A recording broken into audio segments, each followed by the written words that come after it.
On my birthday, my fiancé wrote me a note that read, "I found someone better." I didn't say a word, just left them, made my move, and now they are begging. Hey everyone, I need your help before we start today's video. We can see that the channel isn't getting as much attention as it used to, and one of the best ways you can help us is by subscribing. It's free, quick, and it helps us keep making great stuff for you. Your help means everything. Let's work together to make this channel bigger. Thanks a lot. Let's begin the video now. Hello, Reddit. This happened 6 months ago. In a few months, I would be getting married. Life may change so quickly. One minute you're choosing a place to meet, and the next you're planning revenge. Put on your seatbelt. This one looks bad. I'm a 36-year-old man who works as a civil engineer for a medium-sized company. And until recently, he was engaged to a 31-year-old woman named Andrea. We had been together for 4 years, and for 3 of those years we lived at my house. After my dad died, I bought the house. He left me enough money for a good down payment on a 3-bedroom house in a good neighborhood. It's not extravagant, but the mortgage is easy to pay and the yard is big enough for the dog I've always wanted but never got since Andrea said she was allergic. I came from a family of blue-collar workers. He worked as a plumber. Mom worked as a secretary at a school. They worked hard to get me into engineering school. Dad always drove a '89 Chevy Silverado that he took care of himself. When I was 12, they taught me how to change the oil. I still drive my 2010 Tacoma, which I bought secondhand with 80,000 miles on it. Andrea always said it was too old and not professional enough for client meetings, but I wouldn't go into debt for a prestige symbol. 5 years ago, when my dad died of a heart attack, I told myself that I would make the most of the chance he gave me. I thought I was all set when I got the job, the house, and met Andrea at a friend's wedding. Andrea sells drugs and makes about $85,000 a year plus commission. We were doing great together. Not wealthy, yet at ease. The wedding was set for the summer of next year. Already paid $4,000 in deposits. Her parents were paying for most of it, but we were giving what we could. Things weren't going well and there were signs. Like when I got promoted last year and took her out to celebrate. Instead of saying congratulations, she spent the whole dinner inquiring if I would get a company car or an expense account. She just responded, "Oh," and shifted the conversation when I said no. Like the time I came home with groceries and she went crazy because I purchased store-brand cereal instead of the organic stuff she wanted. It escalated into an hour-long fight about how I never listen and don't care about her health over cereal. Things started to change 6 months ago. Andrea had more client dinners. She would come home late smelling like cologne and say it was from saying goodbye to clients. I would often find restaurant receipts that I knew we couldn't afford. When I brought it up, she would become angry and allege that I was trying to control her money.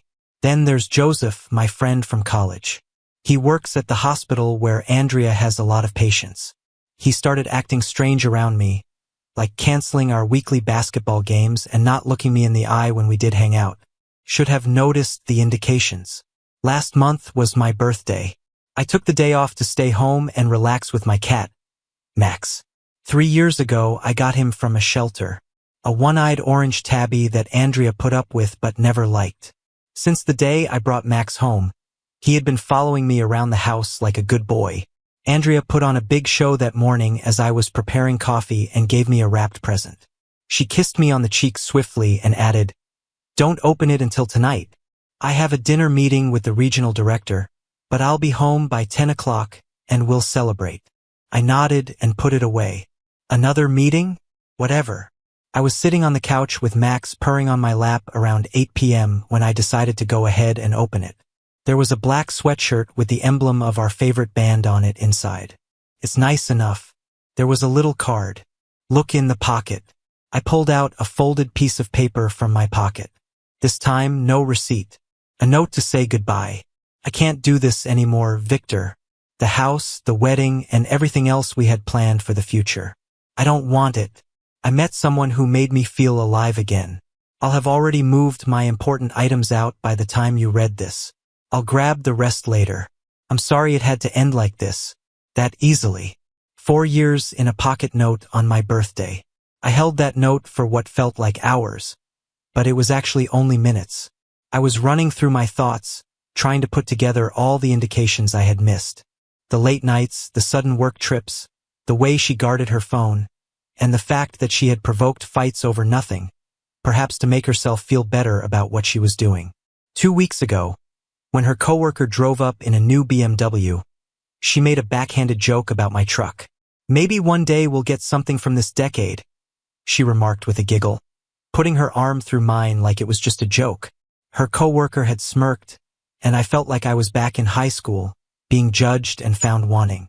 I called her and left a message, but she didn't answer. I went into our bedroom and saw that the closet door was open.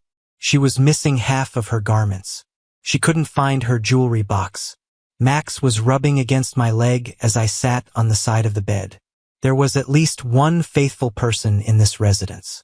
I opened a soda and sat on the couch, staring at the walls. That's when I thought of something. The cloud account we all share. I took my laptop and logged in. Jackpot. Andrea wasn't very good with technology. She didn't know that her phone was automatically sending our photo backup to the cloud. There they were.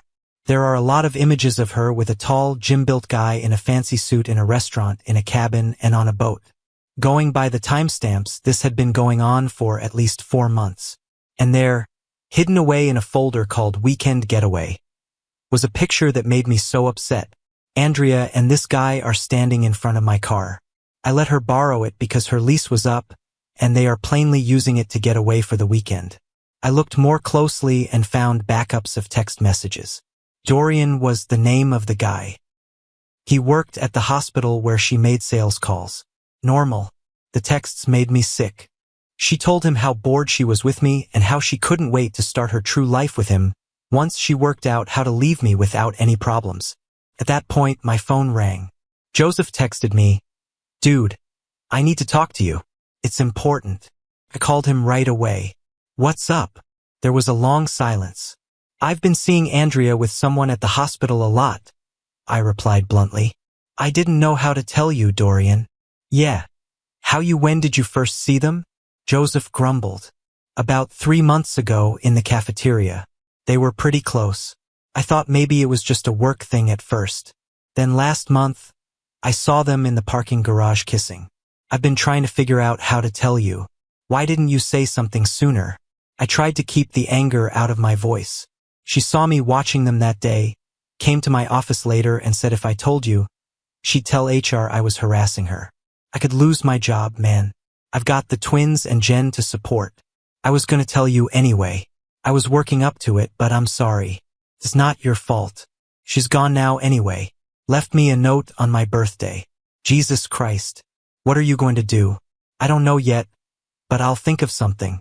The next day, I called my dad's old friend, who's now my insurance agent, and canceled the wedding insurance policy. When I explained why, he just sighed. "Son, I've got to call your dad's brother. He'll want to know." 2 hours later, my Uncle Paul was on my front porch with a 6-pack of drinks. Dad's favorite when he was alive. "Had to do this for your cousin Tyler last year," Paul said, handing me a drink. "Better a busted engagement than a busted marriage." We sat in silence for a while. "Your dad would have handled this the same way you are," Paul finally said. "Just quiet dignity and a clear head." Coming from him, that was the highest compliment possible. Speaking of handling it, I took a week off work to get some things done. First, I changed all the locks. Then I went through our finances. We had a joint account with about $12,000 in it, mostly my money from a recent bonus. I transferred it all to my personal account. Next, I called our wedding venue and photographer, explained the situation, and asked if I could transfer the deposits to my name only. The venue manager, Diane, was surprisingly understanding. Then, I put together a folder, screenshots of all the photos and texts I'd found, neatly organized by date. I wasn't sure what I'd do with it yet, but it's important to have ammunition. Every night that week, I stayed up until 2 or 3 a.m. digging deeper. I combed through hospital staff directories, cross-referencing faces until I found Dorian's profile. Chief neurosurgeon, Harvard Med, picture perfect. I created a spreadsheet tracking when Andrea's late meetings lined up with his surgery schedule. I found his LinkedIn, noting curious gaps in his employment history. I accessed Andrea's Instagram activity through our shared iPad and documented every interaction between them going back 6 months. On day 4, Andrea finally called. "Victor, we need to talk about the rest of my things." "No, hello, no. How are you?" "No. Sorry for leaving you a freaking note on your birthday. Your things are fine. I'll come by tomorrow around 6 o'clock to pick everything up. I changed the locks." "You what? You can't do that. Half that house is basically mine." I laughed. "Really? Your name isn't on the deed. It isn't on the mortgage. You've never paid a property tax bill or a homeowner's insurance premium. So, please tell me which half is yours." "We're engaged." "That makes it we were engaged. Past tense. Just like how you were faithful. You were honest. You were going to marry me. All past tense." She was silent for a moment. "This is so typical of you being technical instead of reasonable. You left me a breakup note in my birthday present and moved in with another man. Don't talk to me about reasonable. Fine, be that way. My dad will call you about this." She hung up. Her dad did call. The next day, Thomas Whitfield, Esquire, called to inform me that his daughter would be by with a police escort to collect her belongings, and that I should expect to hear from his lawyers about the house situation. "Mr. I added, Whitfield, before you start making threats, you should ask your daughter about the cloud account she shared with me, especially the folders from the Lakeside Inn in March and the weekend at your family cabin in April. I'm happy to share those files with Mrs. Whitfield if necessary." Long pause. "I'll call you back." He never did. But Andrea texted an hour later. "You're an a-hole. What time can I get my stuff?" We arranged for the following Saturday. She showed up with her younger sister, Clara, instead of Dorian. Smart move on his part. I'd spent the morning packing Andrea's things into black trash bags and cardboard boxes. When they pulled up, I was sitting on the front step, Max in my lap, not even looking in their direction. Clara had always been the opposite of Andrea. Quiet, bookish, actually genuine. She looked uncomfortable as she helped Andrea load boxes into her Range Rover. "Another gift from Daddy. Sorry about all this," she mumbled when Andrea was back inside. "Not your fault," I replied. She hesitated. "For what it's worth, I think she's making a huge mistake. Dorian's got a reputation. This isn't the first relationship he's wrecked." That was interesting. "Oh yeah, last year he did the same thing with a nurse. Left his fiancée for her, then dumped the nurse 3 months later when he got bored." She glanced toward the house. "But don't tell Andrea I said anything. She thinks this is some epic love story. Your secret's safe with me." After they left that night, Clara called. "You should know something, Victor. Andrea stole some things that didn't belong to her. I watched her put that signed baseball your dad gave you and the fine watch your grandfather gave you in a box." "Are you sure?" She said yes. "You kept the ring, so she should get something significant as well." I hadn't even thought about the engagement ring, which was a 2-carat diamond that cost me approximately $15,000, which was practically all of my savings at the time. I sat in my dad's old recliner, the one Andrea always disliked and wanted to throw away. After we hung up, I started to think about what to do next. The last straw was taking my family's heirlooms. It wasn't simply about a bad breakup anymore. I had to learn more about Dorian. Joseph was my way in, but I had to be careful because Andrea had threatened his employment. We met in a diner far away from the hospital where no one would know either of us. Joseph pushed a cup of coffee toward me and stated, "His full name is Dorian Chamberlain. A neurosurgeon in their early 40s, makes about 8. I don't think she cares. He drives a Maserati and wears tailored outfits. He has the entire 'I'm rich and important' look down. The hospital must really like him. That's what it is. They don't. He does a good job, but the administration doesn't like him very much. People have complained about how he handles nurses and how he talks to patients. There are even some allegations going around concerning prescription drugs. I can't really talk about things that are on prescription." Joseph spoke more quietly. "Let's just say that some drugs go missing when he's on duty. Nothing has been proven." I slowly nodded. "Is there anything more I need to know?" That's when Joseph informed me about a nurse named Stephanie. She said she used to go out with Dorian. Now she works in the ER. Moved on after they split up. He told me that she might have some interesting stories to tell. It wasn't hard to find Stephanie. A little social media snooping and a hospital directory. It was hard to get her to talk to me. I sat at the coffee shop across the street from the hospital and waited through 3 shift changes before I saw her in her profile picture. In her mid-30s, with blonde hair and a worn appearance. I walked over to her and asked if we could talk. Dorian Chamberlain. Her face quickly stiffened. I don't have anything nice to say about that jerk. He is with my fiancée now. Or ex-fiancé. That caught her eye. Let me guess, really. She is a nurse at the hospital. Salesperson? I nodded. Thought so. That's what he likes. Women that work with him and look up to him. Makes it easy to control them. She took her coffee. I shouldn't be talking about this in front of other people. I just want to know what I'm dealing with. Okay. 5 minutes. We sat at a table in the corner. She told me everything. How Dorian had chased her down while he was still married. He promised to break up with his fiancée. Then at last did. 3 months later, he was aloof and domineering. He even accused her of cheating when she worked late. When she finally asked him about the drugs she found in his locker, he said he would ruin her nursing career if she told anyone. She said, "The man is a narcissist and maybe an addict, but he's safe. His father is on the hospital board, so Andrea is just the latest in a long line of women." Exactly. He'll shower her with love, then throw her away when he gets bored or she finds out something she shouldn't. She leaned forward. I'd be thanking my lucky stars if I were you. I got away with that. Your ex helped you out. If you truly want to damage Dorian, go for his reputation. He cares about it all. She got up to go. Good luck and do yourself a favor. Don't try to tell her. People like that have to learn the hard way. My phone buzzed as Stephanie walked away. Thomas sent a text. Tomorrow at 2 p.m., meet me at the Riverfront Cafe. Come by yourself. Andrea's dad wanted to talk. This ought to be fun.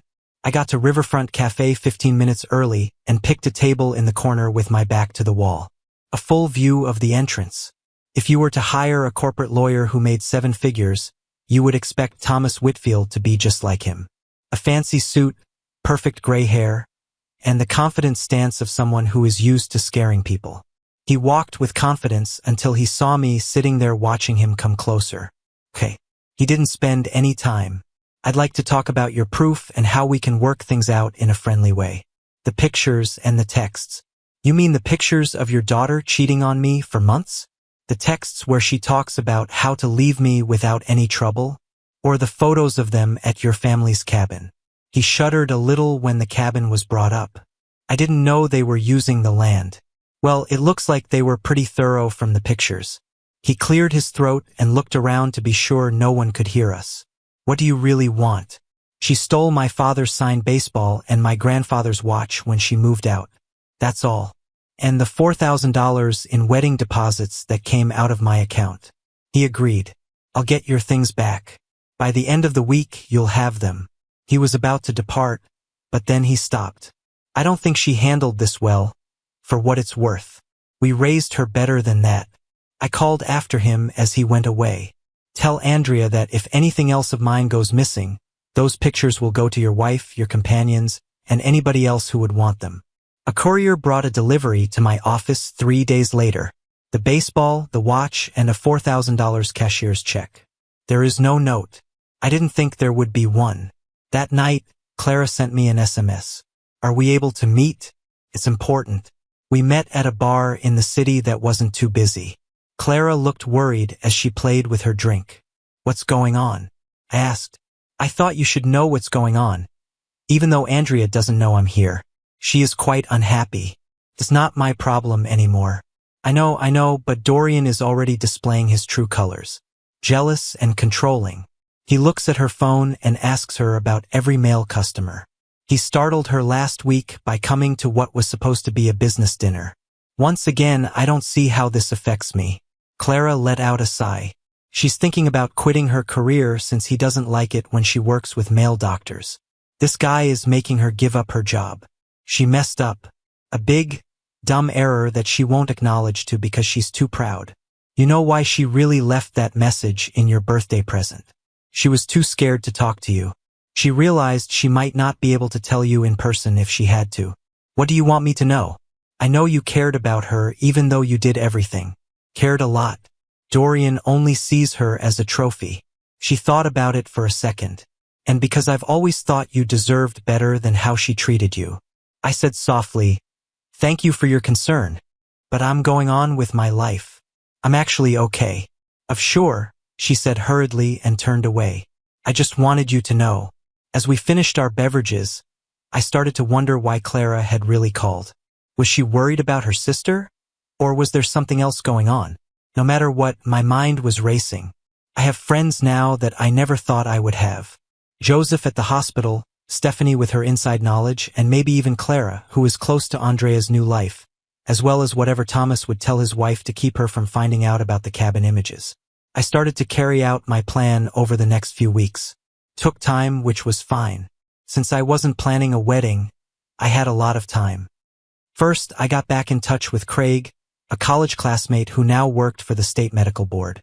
I gently brought up some worries I had over dinner regarding a doctor I knew who might have problems with prescriptions. I told him that I wasn't asking him to do anything wrong. I was just curious about how to report someone who was acting suspiciously. Craig said that concerns, especially those about drugs, were handled seriously and would lead to a review. He told me how to file without giving my name. He warned you to make sure your worries are real. False reports can have disastrous consequences. Then I had dinner with Stephanie again to talk more about Dorian's strange conduct. At first, she didn't say much, but after a while, she did. She had found oxycodone that wasn't prescribed to him. When she asked him about it, he told her some BS about requiring it for an old sports injury, but she realized it was too many pills for anyone to need. She also saw strange patterns at work. He would sometimes be really wired and concentrated. He would sometimes go for half an hour and come back looking completely different, calmer, and with pupils that were very small. Signs that are well known. When I asked her if she would make an official statement, she quickly said no. She was about to lose her job, but she basically said that if someone told the correct people, she wouldn't be mad. In the meantime, I spent more time with Clara. She would text me about Andrea's terrible relationship with Dorian, and then we would meet for coffee to speak. She told me that Dorian was having a huge housewarming celebration at one of these get-togethers.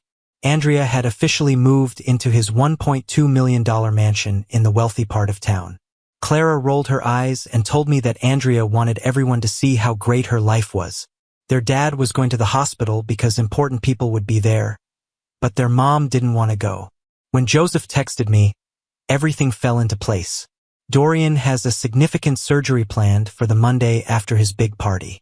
The senator's daughter, the news coverage, and the timing were all ideal. The night before the party, I sent an anonymous complaint to the medical board about my worries that Dr. Chamberlain might be impaired while treating patients. I included specific dates that Joseph helped me find when the medicine inventory didn't match the usage logs. I put in just enough details that might be checked to get a serious look. Then I called a friend who works security at the hospital and gave him $200 to let me know if anything intriguing happened during Dorian's shifts the next week. I didn't go to the party, but Clara texted me images all night long. Andrea looks great in a luxury dress. Dorian is in charge of his coworkers. Andrea's dad is getting along with the hospital's top brass. Everything looked perfect, costly, and something to be jealous of. It was just what I wanted to see. The higher they went, the harder they would fall. Dorian did his famous surgery on time the Monday after the celebration. On the outside, everything went perfectly. What didn't get reported was that all of the surgical personnel had to take a random drug test that morning. This was part of a new hospital policy that only touched Dorian's team for whatever reason. On Tuesday morning, my security friend texted me. Dr. C arranged an emergency meeting with the administration and left looking angry. Joseph said on Wednesday that Dorian was very obviously not at the hospital. The rumor mill was going strong by Friday. Dorian had been put on hold while an investigation was going on. I waited. Being patient was important. Clara called me in a panic the next Tuesday. Victor, everything is going wrong.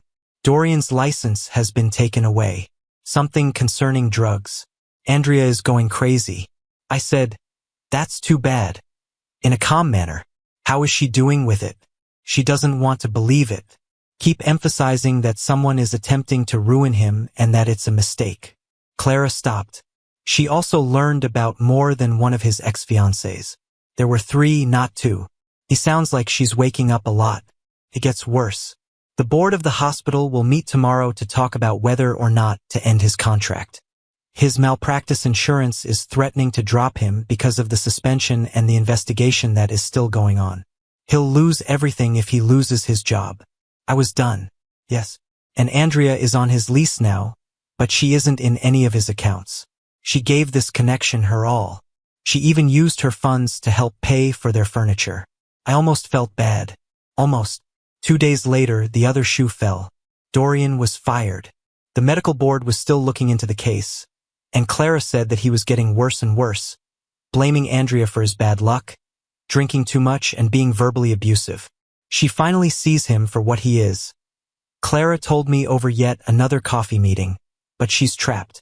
She's afraid to leave because he's becoming unstable, and she has nowhere to go anyway. Dad offered to help, but she's too proud to admit she was wrong. I nodded sympathetically while inside. I thought, karma's a bitch. That night around 2 a.m., my doorbell rang repeatedly. Through my newly installed security camera, I could see Dorian swaying on my porch, clearly drunk. I didn't answer. He rang again, then started pounding on the door, shouting incoherently. I calmly called the police, recorded the entire incident, and filed a report the next morning. 3 days later, my mailbox was damaged. The day after that, I noticed one of my truck tires was slowly losing air. I didn't react, just quietly upgraded my security system, added cameras covering every approach to my house, and documented everything meticulously. The next evening, my doorbell rang around 9 p.m. I wasn't expecting anyone. When I checked the security camera, I saw Andrea standing there. Makeup streaked down her face. I debated not answering, but curiosity won out. "What do you want?" "Victor, please, I need to talk to you," I said into the intercom. "Just 5 minutes." Against my better judgment, I opened the door but stayed in the doorway, blocking entry. Andrea looked terrible. "You were right," she blurted. "About everything. Dorian's not who I thought he was. He's been lying about everything. His finances, his past, even his medical issues. And this concerns me." "How exactly?" "I made a horrible mistake. The worst mistake of my life." Her voice cracked. "I had everything with you. Stability, honesty, real love. And I threw it away for what? Some fantasy that fell apart in months. Again, not seeing how this is my problem. I need help, Victor. Dorian's losing everything. His license might be permanently revoked. The condo is going into foreclosure because apparently he's been leveraged to the hilt. He's drinking constantly, becoming scary. Last night, he shoved me into a wall. Sounds like you should call the police, not your ex.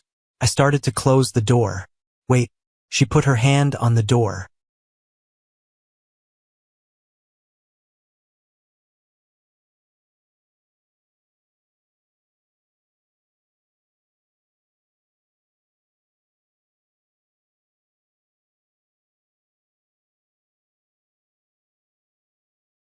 I have nowhere else to go.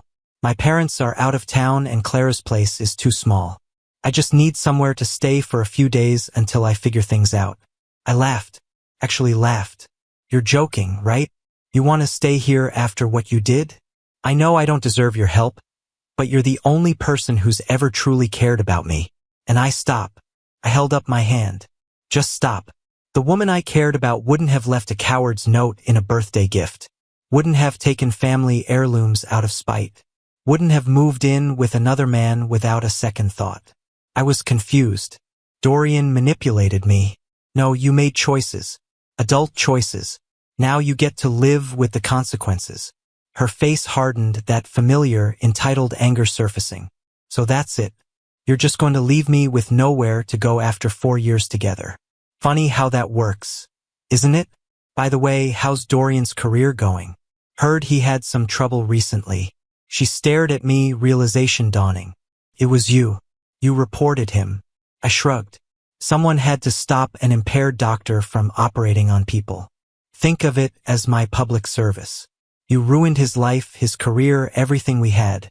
No, his addiction and dishonesty did that. I just made sure the right people were watching at the right time. I leaned closer, and for what it's worth, I had help. Turns out there are plenty of people who've been hurt by you too.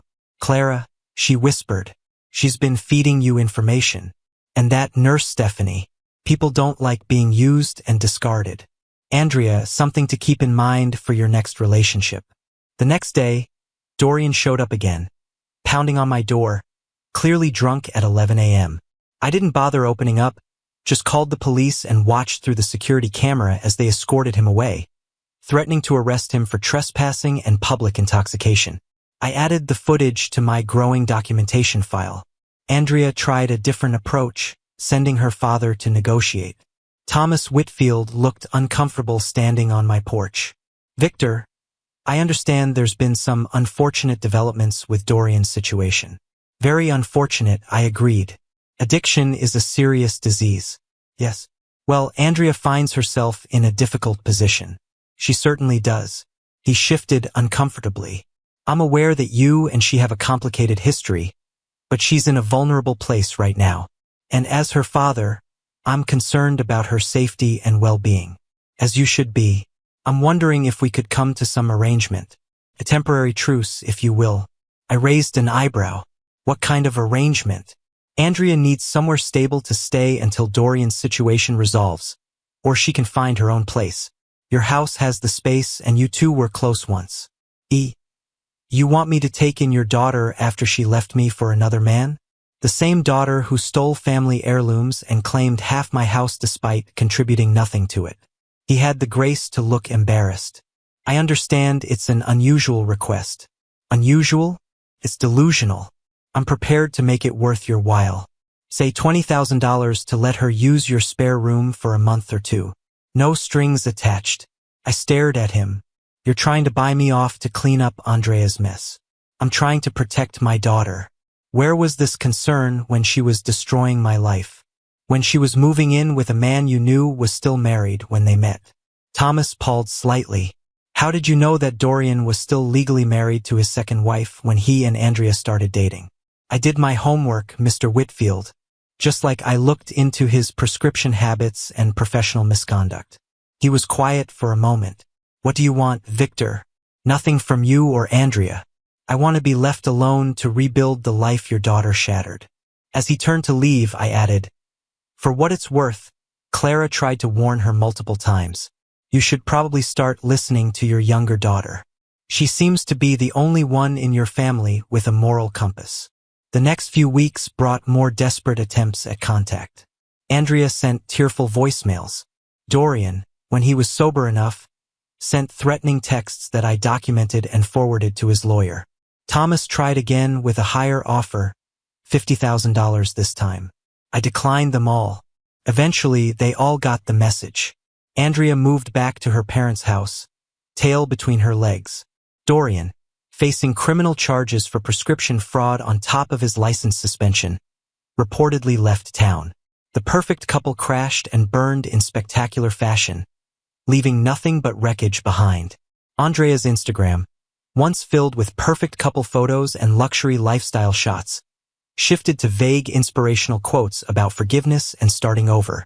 Her friends from the hospital slowly stopped interacting with her posts. Comment sections that were once filled with fire emojis and couple goals declarations went eerily quiet. According to Clara, Andrea had been crashing with different friends each week, wearing out her welcome each time with her neediness and drama before finally admitting defeat and moving home. Former colleagues stopped returning her calls. The pharmaceutical company where she worked placed her on administrative leave after Dorian's drug issues became public knowledge. They couldn't have a sales rep linked to prescription fraud, even by association. For a woman whose entire identity had been tied to status and appearance, it was the ultimate fall. As for me, I kept the house. Got that dog I always wanted, a rescue lab mix named Cooper. Started playing basketball with Joseph again. Fixed up my Tacoma with a new sound system and wheels. Max the cat eventually accepted Cooper. and the three of us settled into a comfortable bachelor routine. And occasionally I meet Clara for coffee just as friends for now. She's nothing like her sister, and that's the highest compliment I can give. The engagement ring sold. Sometimes the best revenge isn't just watching someone suffer. It's watching them realize too late exactly what they threw away and knowing that you finally moved on to something better. It's been 6 months now. Life has a weird way of working out. Cooper, my lab shepherd mix, is snoring at my feet as I write this. Max is perched on the armrest of my dad's old recliner, keeping his usual watchful eye. Best decision I ever made was keeping both of them. They don't give a damn about my earning potential or whether I drive the right car. Work is going well. Got promoted to project lead last month. The overtime I put in after the breakup actually paid off. As for Andrea and Dorian, the aftermath was even more satisfying than I expected. Dorian's license suspension became permanent when the investigation uncovered he'd been writing prescriptions using other doctors' DEA numbers. He's facing criminal charges and will likely never practice medicine again. Last I heard from Joseph, Dorian filed for bankruptcy and moved back to his hometown in Ohio. The $1.2 million house was foreclosed on and his Maserati repossessed in the hospital parking lot. A moment that apparently became legendary hospital gossip. Andrea tried to salvage her pharmaceutical sales career, but her reputation was tarnished by association. Plus, selling to doctors gets complicated when you're known for sleeping with one who lost his license for drug issues. She eventually found a lower-paying position at a smaller company, a significant step down from her previous role. Last week, I drove past her in my freshly detailed Tacoma with its new wheels. She was driving her dad's old Honda, a far cry from the Range Rover. Our eyes met for a second at the stoplight. I didn't react at all, just drove on. That moment seemed to hit her harder than any insult could have. Thomas had to deal with his own fallout. Turns out the cabin photos got leaked somehow, not by me, I swear, to his wife. She was furious that he'd been covering for Andrea's affair, especially since Dorian had been a family friend. According to Clara, their parents had the fight of the century, and Thomas spent a month sleeping in his office. Speaking of Clara, remember those coffee meetings? They've turned into dinner dates. We took things glacially slow, both of us hesitant for obvious reasons. But there's something genuine there that I never had with Andrea. Andrea found out about us 3 weeks ago when she stopped by her parents' place and saw us having dinner with them. The meltdown was epic. Accusations of betrayal. Screaming about how I was just using Clara to get back at her. The whole dramatic package. Clara, who I'd always seen as the quiet one, shut it down with 5 simple words. Not everything is about you. I've never been prouder of anyone. The irony isn't lost on me. Andrea threw away a solid relationship for a fantasy that imploded while I found something real with someone who was right there all along. Her parents have been surprisingly supportive of us. I think they see it as some kind of karmic balance. So that's it, Reddit. Thanks for reading. Now tell me, boys, how would you have handled it if you were in my... There was a note from my fiancé. My parents